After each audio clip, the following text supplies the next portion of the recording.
这么有情的动物哈。那一刻让我恍然知道恍然知道万物皆有情，不是只有人不是只有人这个世界许许多多的生物，许多的生物都是有情的你看见了没有？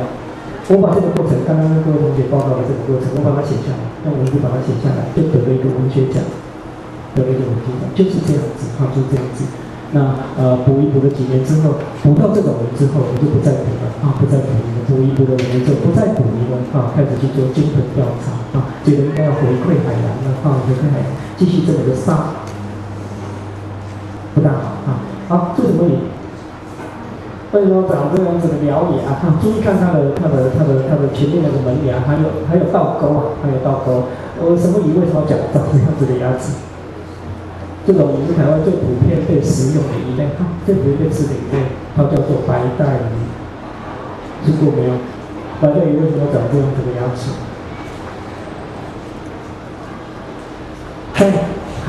在海水里头游泳速度要快的话，一定身体要长成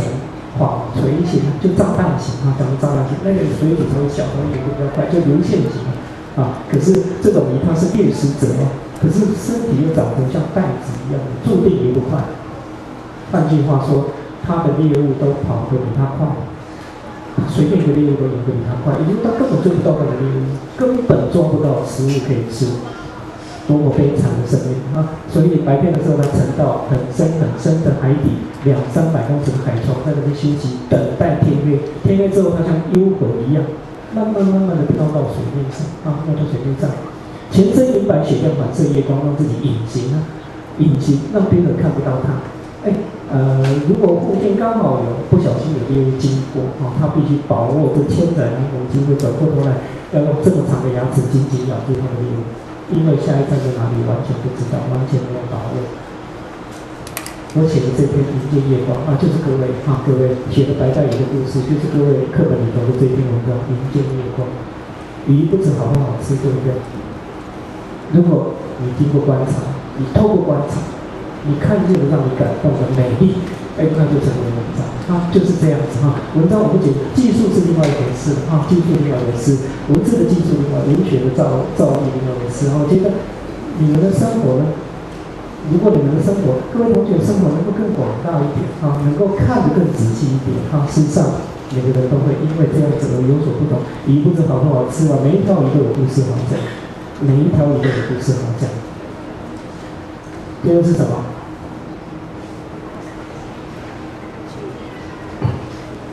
海洋里头的生物，这个是什么？长得这么胖胖的，这么可爱。刚刚你们说，我说海洋生物馆的海洋生物博物馆的主管说白鲸就是前几天在那里在那里，老师兄弟在那里看白鲸那看到白鲸上游过我的头顶，多么可爱的生物多么可爱的生物！我在那边看了大概半个小时，觉得怎么会有这么可爱的东西那天有一个工作人员海洋生物馆的工作人员潜水去缸里头拿着抹布去擦玻璃擦玻璃。那这条白鲸就一直缠着它，不放过它，一直跟它玩。所以拍到这几张画面这到底是什么样的生物？跟鱼类一样吗？蜻蜓跟一样对，它是哺乳动物它不是鱼类它是鱼类。那哺乳动物有什么特征呢？跟鱼类有什么差别呢？它跟我们一样用肺脏呼吸我们也是哺乳动物，我们用肺脏呼吸，有体温鱼类没有体温那鱼类只用鳃在水里面就能过的空气，那它们跟我们用肺脏一样用肺脏呼吸，所以必须把鼻孔露出在空气里头呼吸空气这是哺乳动物很大的不同这种动物除了说我们可以到海洋生物博物馆、到海洋公园、海洋世界去看它就是把它们抓起来放在陆地上圈养。训练它这是第一种方式。第二种方式呢，到哪里去看它？我们可以到海上去看它台湾哪里可以看到野生的鲸豚？东岸是大洋性的生态它们属于大洋性的浮游性动物所以在东岸遇见他们的机会还蛮大的，哈，蛮大。像花莲海域遇见他们的机会大概有9成，哈，就10次出航里面有9次可以遇见他们。那他们真的是海洋动物明星啊！刚刚说，也许是哺乳动物，所以他们也是海洋生态里面的顶层消费者所以顶层消费者就是天敌比较少，他们互助合作，群体社会性很强的动物，所以他们演化的相当好啊，演化的相当好。那这种动物活泼可爱啊，活泼可爱。我曾经在捕鱼以前我就喜欢在海上航行，所以有一天我就开着我的船到花莲有一个叫七星潭海湾，开到那里去，把引擎熄掉，在那里想事情，在那里写东西，写东西。那忽然听到船边有水声，砰砰我知道有鱼啦或者什么跳出海面，所以我转向右边一看，转向那个声音来源一看，3、4只海豚跳出水面。近距离跳出水面3、4只海豚对我来讲，我已经有许多的航海经验。3、4只海豚对我来讲是不值得一看的，因为我们的海豚实在很多不管它继续写字继续低头写我的东西，一下子就听到左手边又出现了水声，这次水声比较大，所以我往左边一看，那10几只海豚，十几只海豚也不值得一看实在是太少了继续写我的东西，一直到船边的水声吵到我水声很大，我的意思水声很大，吵到我所以我那一刻我站起来，我眼睛看得到的视野眼睛看得到的视野，我在船上转了360度转一圈眼睛看得到的视野，全部都是海豚在翻跳，全部都是海豚，那是至少几千只以上的海豚，包围着我的船只。那不止这样子，他们开始在海面上做奇奇怪怪的动作跳出水面做旋转动作，转1圈，转2圈，转3圈，转4圈，最后整群乱七八糟转，跳得很高，比我船都要高。那一刻我还差不多几乎把手伸出去想，能不能接到一只带回家去做纪录片？真的会有这样子的经验，这是海洋才有的机会陆地上不会有这么宽敞的舞台，让几千个演员一起做表演。陆地上没有这样子的机会，陆地上也不会有这样子的机会。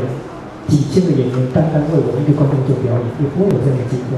所以我一直喜欢海洋是受这种动物的影响。这种动物聪明，这种动物你只要有机会靠近距离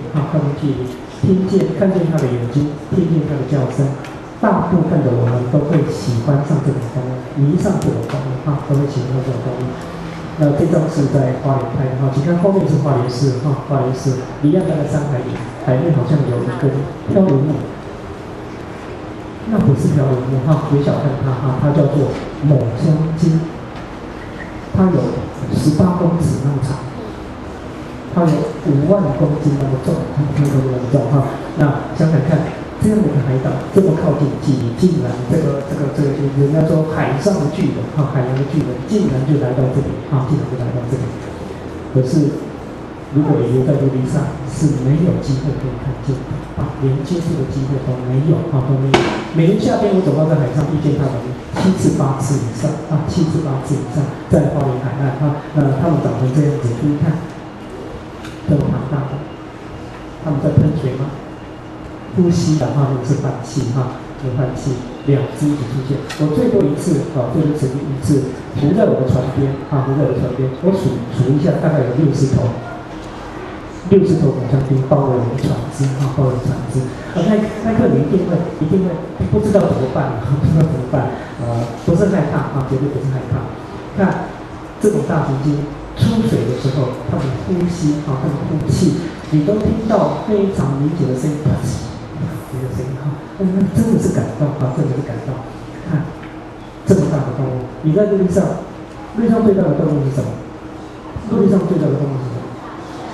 没有了没有这么大。大象随便一头抹香鲸都是20、30头大象的体积了，20、30头以上海洋才有这样子的机会，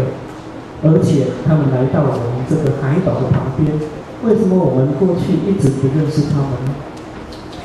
看那个鼻孔，看他们呼吸的鼻孔竟然这么大，眼睛像盘子这么大我最靠近一次，他就在